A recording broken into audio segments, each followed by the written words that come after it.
Hit TV అభిమాన ప్రేక్షకులకు స్వాగతం. నేను మీ Nagendra Kumar.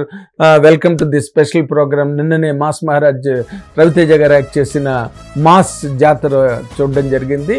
And cinema direct చేసిన భాను భోగవరపు మొట్టమొదటి డెబ్యూ ఫిల్మ్ మాస్ జాతర సినిమాని. నార్మల్గా మాస్ మహారాజ్ రవితేజ సినిమా అనగానే విపరీతమైన ఎక్స్పెక్టేషన్స్, విపరీతమైన అంచనాలు ఉంటాయి. ఎందుకంటే మాస్ ఆడియన్స్లో రవితేజ గారికి ఉన్నంత గొప్ప ఇమేజ్, అంటే చాలా అవుట్స్టాండింగ్ ఇమేజ్ ఉంది రవితేజకి. ఒక మాస్ హీరోగా అంటే కామెడీ కానీ, యాక్షన్ కానీ, ఎంటర్టైన్మెంట్ కానీ, రొమాన్స్ కానీ, సాంగ్స్ కానీ, రివెంజ్ డ్రామాస్ కానీ అసలు ఎక్స్ట్రాడనరీగా చేస్తారు. కాబట్టి అతను అంత రేంజ్కి వెళ్ళాడు. ఏదో కామన్ యాంగిల్ నుంచి వచ్చిన ఒక వెరీ కామన్ పర్సన్ సినిమా ఇండస్ట్రీలో ఈ రోజున ఎలాంటి రేంజ్కి వెళ్ళారు, అసలు ఎంత డిమాండ్ ఆయనకంటే, ఎంత క్రేజ్, ఇవన్నీ ఎందుకు వచ్చాయంటే అన్ని యాంగిల్స్ని హీరోయిజంలో పుణికిపుచ్చుకుని వాటన్నిటిని బాగా పండించగలిగే ఒక పెద్ద హీరోగా అతనికి పేరు రావడానికి కూడా కారణం అదే.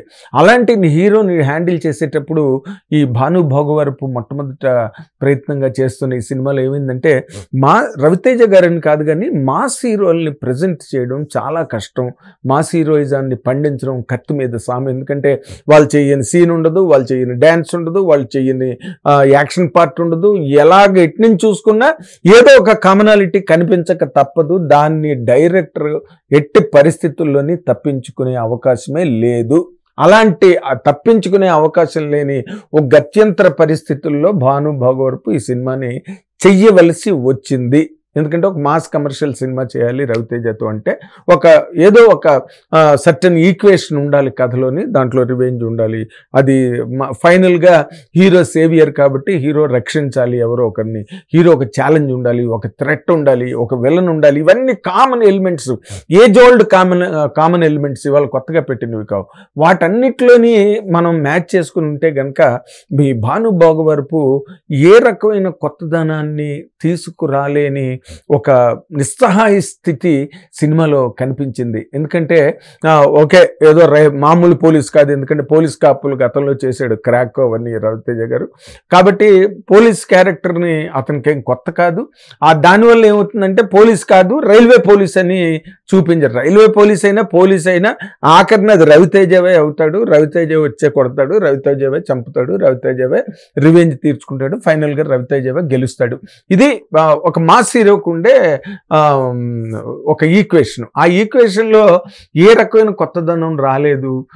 మామూలుగా సీన్లన్నీ కూడా మనం రవితేజని ఏదో సినిమాలోంచి తీసి కట్ చేసి పేస్ట్ చేసినట్టుగా ఆ ఫ్రేమ్స్ కానీ, లేకపోతే రవితేజ గారి ఎక్స్ప్రెషన్స్ కానీ, అతని ఎలివేషన్స్ కానీ ఎక్కడా ఏ రకమైన కొత్తదనం లేదు, ఉండడానికి అవకాశం లేదు. ఎందుకంటే క్రాక్ టైంకి మల్లిని గోపిచంద్ చాలా చాలా తెలివితేటలుగా, చాలా గడుసుగా అండ్ మోస్ట్ ఇంటెలిజెంట్గా ఆ కటారి కృష్ణ, ఒంగోలు ప్రాంతంలో జరిగే ఇష్యూస్ అవన్నిటినీ కూడా సినిమాలోకి భలే బ్లెండ్ చేసి అక్కడ ఉన్న ఆ ప్రాంతంలో ఉన్న దొంగలు, వాళ్ళు డెకాయిట్స్ లాంటి వాళ్ళు, ఆ గాడిద రక్తం తాగడం, వాళ్ళు వాతావరణం అవన్నీ కొంచెం భయానకంగా భీతి కొలిపేటట్టుగా ఆ రోజున క్రాక్ సినిమాలో ఉండడంతో ఆ సినిమా బాగా పండింది. And there was a great challenge హీరోగా వెళ్ళి సాధించడానికి. ఇవన్నీ కూడా అలాంటి వాతావరణాన్ని ఏదో క్రియేట్ చేయడానికని భాను భోగవరపు కొంతవరకు తాపత్రయపడడం, స్ట్రగుల్ అవ్వడం మనకి సినిమాలో కనిపిస్తుంది.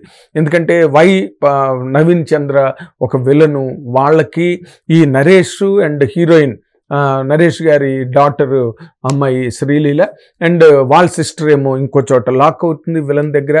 ఆ అమ్మాయి గురించి అని వీళ్ళేమో వాళ్ళ అక్రమ వ్యాపార కార్యక్రమాలన్నింటినీ వీళ్ళు కూడా భుజం మీద వేసుకుని చేస్తుంటారు. ఇవన్నీ కూడా ఏంటంటే అన్నీ ఏదో అల్లినట్టుగా ఒక ఫోర్స్డ్ ట్రీట్మెంటు, అందులోని ఎక్కడ కూడా ఒక రకమైన కొత్తదనం ఫస్ట్ హాఫ్లో అసలు అయితే బ్లాండ్. ఫస్ట్ హాఫ్ అంతా కూడా చాలా నీరు గారిపోయినట్టుగా అనిపించింది. మొహం మొత్తేసింది అసలు ఒక టైంలో అయితే.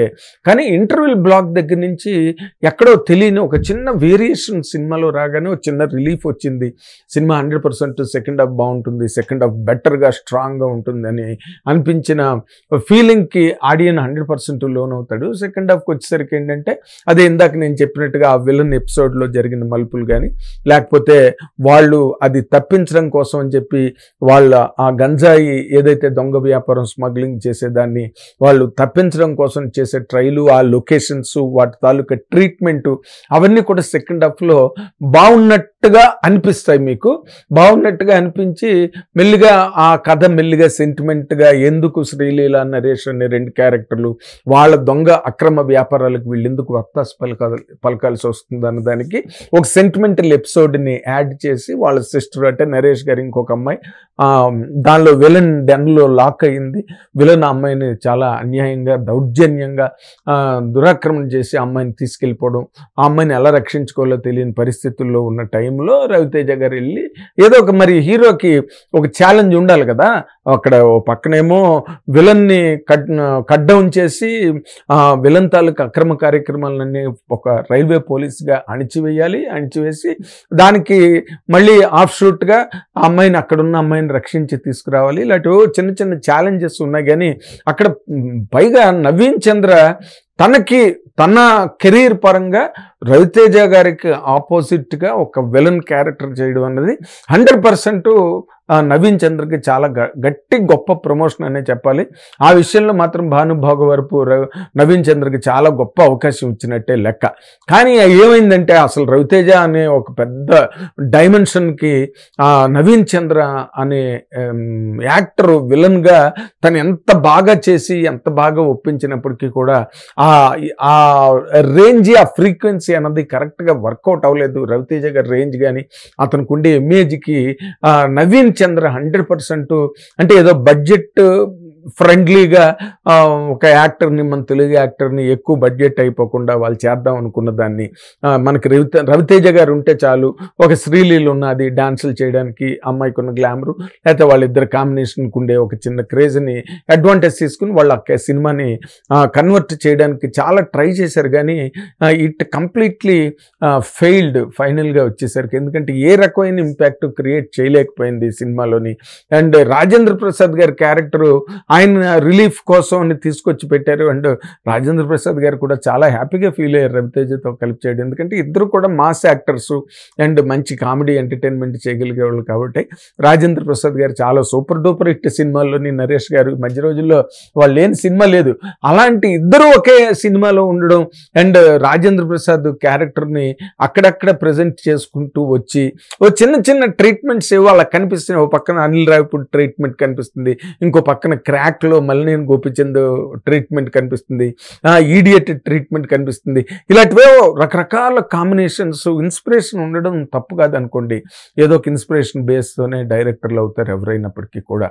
కానీ సినిమా చాలా మిజరబుల్గా ఫెయిల్ అయింది ఆడియన్స్ని, ఆడిటోరియంస్ని ఇంప్రెస్ చేయడంలో అన్నది. అసలు భీమ్సేన ఈ సినిమాకి మ్యూజిక్ కనిపించేటట్టుగా పాటలు ఉండడం అన్నది చాలా ఆశ్చర్యకరమైన విషయం. First time Bheems did not sound like Bheems. 100% guarantee. అన్ని రివ్యూలు కూడా అందరూ తాలూకు ఆలోచనలు కూడా అలాగే ఉన్నాయి. కాబట్టి ఏమైందంటే ఈ సినిమా కంప్లీట్గా ఏంటంటే ఏదో అన్నీ కలిపి ఒక చోట పోసినట్టుగా, వాటన్నిటిని పోగు పోసినట్టుగా సినిమా కనిపిస్తుంది. తీర్థానికి తీర్థం, ప్రసాదానికి ప్రసాదంలా దేనికి ఒకదానికి లింక్ కానీ కనెక్ట్ కానీ పర్ఫెక్ట్ మ్యాచింగ్, పర్ఫెక్ట్ స్టిచ్చింగ్ అన్నది అసలు సినిమాలో సరిపోలేదు. ఏదో అక్కడక్కడ ఏదో మీడియా మీద, అంటే మన సూర్యదేవర నాగవంశీ గారికి మీడియా మీద కొంచెం ఒక రకమైన గ్రౌజ్ ఉన్నది. ఆయన కొంచెం లేని ఒక తెలియని చిన్న కోపం ఆయన మీద, దాని మీద ఒక ఆవేశం టోటల్ మీడియా మీద ఉండడం వల్ల మీడియా మీద పంచులు, మీడియా మీద డైలాగులు, మీడియా మీద సూటిపోటి మాటలు, ఇలాంటివన్నీ అందులో పెట్టించుకున్నట్టున్నాడు నాగవంశీ గారు. ఎందుకంటే ఆయనకి మీడియా అంటే చాలా కోపం కాబట్టి అది రవితేజ చెప్తే ఇంకా బాగుంటుందని అనుకున్నట్టున్నారు. ఆ సీన్ ఒకటి రాయించుకున్నారు. కానీ బట్ రవితేజతోని ఇలాంటి కథని ఓకే యాక్సెప్ట్ చేయొచ్చు. కొత్త డైరెక్టర్లు ఛాన్స్ ఇవ్వకపోతే డైరెక్టర్లు ఎలా పుడతారు, ఎవరు పుట్టించకపోతే మాటలు ఎలా పుడతాయని మాయబజార్ డైలాగ్ లాగా ఎవరు అవకాశం ఇవ్వకపోతే కొత్త డైరెక్టర్లు ఎలా వస్తారు. పైగా రవితేజ గారు ఎంతమందో కొత్త డైరెక్టర్లకు అవకాశాలు ఇచ్చి ఆయన, లేదా రెగ్యులర్ డైరెక్టర్లే అవకాశాలు లేకుండా తిరుగుతున్నప్పుడు వాళ్ళకి అవకాశాలు ఇచ్చి వాళ్ళకి హిట్లు ఇచ్చి అవన్నీ రవితేజ గారికి అలవాటు. అలాగే ఆ పద్ధతిలో ఆ క్రమంలోనే ఇప్పుడు ఈ భానుబాబు గారు కూడా ఛాన్స్ ఇవ్వడం జరిగింది. కానీ బట్ ఈ నాగవంశీ గారికి ఆయన బ్యానర్కి ఆయనకి ఎందుకంటే మంచి బాగుండట్లేదు ఆయన పెర్ఫార్మెన్స్. సరే రవితేజ గారికి కూడా ఆఫ్ లైట్ ఆయన పెర్ఫార్మెన్స్ బాగుండట్లేదు. ఎందుకంటే టైగర్ నాగేశ్వరరావు కానీ అంతకుముందు ఈగిల్ కానీ ఇంకో సినిమా కానీ నథింగ్ హ్యాస్ డన్ వెల్. అలాంటి సందర్భంలో ఈ సినిమా గురించి ఇంకొంచెం టైం తీసుకుని ఆ వర్కౌట్ చేయడం అన్న దాని మీద ఎక్కువ దృష్టి పెట్టాల్సింది. బట్ అది జరగలేదు. దానివల్ల ఏంటంటే సినిమా టోటల్గా ఫైనల్గా వచ్చేసరికి మొహం మొత్తేసింది అనమాట. ఈ కొత్తదనం లేదు ఏ సినిమాలో ఎక్కడ కూడా. 2.5 hours ఎంతో ఆ length, you can't enjoy the film. But it is a great effort by the new director Bhanu Bhogavarapu. Thank you very much. Hit TV app, ఇందులో short news, live news, entertainment shows, movies, digital magazines తో పాటు మీ జిల్లా వార్తలను కూడా ఫ్రీగా చూడొచ్చు.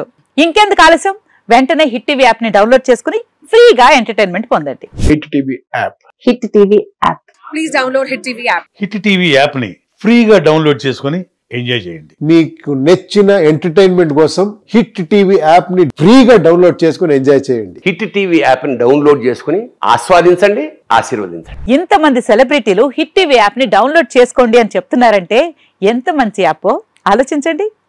America America America అమెరికాలో చదవాలనుకునే వాళ్ళకి విశ్వసనీయమైన పేరు మన శౌర్య కన్సల్టెన్సీ. UK లో 1 year masters, UK లో 1 year masters, 2 years work permit up to 5 years visa. Contact Shaurya Consultancy. Contact 89851 89851.